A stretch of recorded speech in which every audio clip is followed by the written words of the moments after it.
तो hello student, welcome back in my YouTube channel. आज हम लोग क्लास 9 का चैप्टर हाइट एंड डिस्टेंस का क्वेश्चन नंबर 4 करने जा रहे हैं। उससे पहले मैंने क्वेश्चन नंबर 1, 2 और 3 अपने चैनल पे अपलोड कर दिया है। अगर आपने नहीं देखा है तो उसे जाके देख लें। हो सकता है मेरा समझाने का तरीका और टीचर के समझाने के तरीके से अलग हो। तो चलिए इस क्वेश्चन को पढ़ते हैं। क्वेश्चन लिखा हुआ है कि the angle of elevation of the top of a tower from a point on the ground which is 30 meter away from the foot of the tower is 30 degree. Find the height of the tower. यहाँ पे बोल रहा है कि एक tower है, मान के चलिए ये एक टावर है, ठीक है। टावर का जो हाइट है उसको मान लेते हैं AB, और बोल रहा है कि एक पॉइंट है, मान के चलिए ये पॉइंट कितना है C।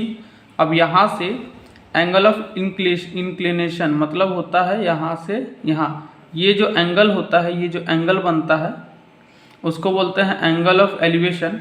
और ये बोला है कि एंगल ऑफ एलिवेशन जो है वो ज़मीन से टावर के टॉप पर कितना डिग्री बन रहा है, 30 डिग्री बन रहा है। और बोल रहा है ये जो पॉइंट है वो टावर के फुट से कितना मीटर का दूरी पे है, 30 मीटर का दूरी पे।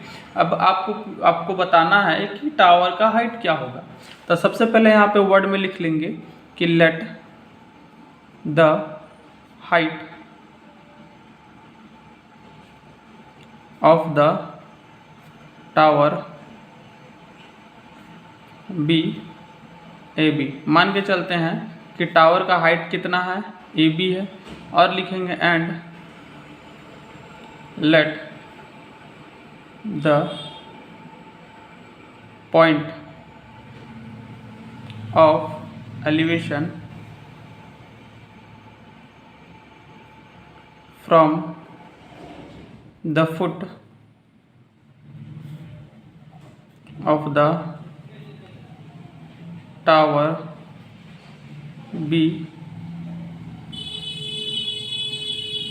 let the point of the elevation from the foot of the tower be। ये पॉइंट को हम लोग क्या माने हैं, CB, and the distance B, distance क्या हो जाएगा, BC होगा, जो कि कितना है 30 सेंटीमीटर है, इक्वल टू दे देते हैं 30 मीटर। अब यहाँ पे पूछा है कि टावर का हाइट कितना होगा।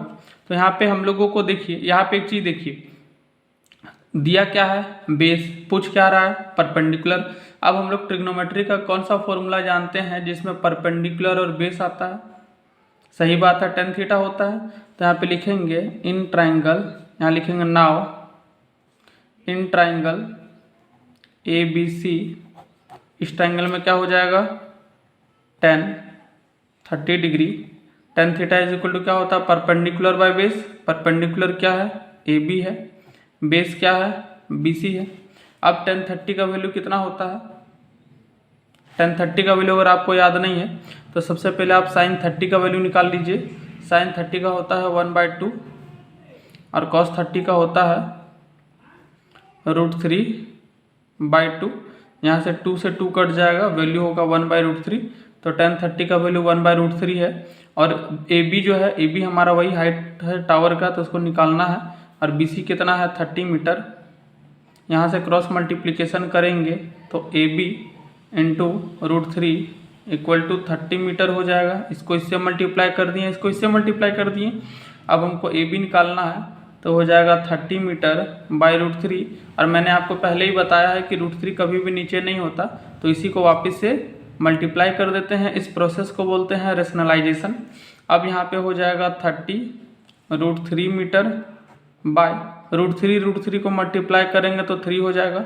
और 3 का टेबल में 30 10 बार में आता है, मतलब 10√3 मीटर। अब यहाँ पे लिखेंगे hence the height of the tower will be, tower का हाइट कितना हो जाएगा 10√3 मीटर। आई होप आपको ये वीडियो समझ में आया होगा। तो मिलते हैं नेक्स्ट वीडियो में।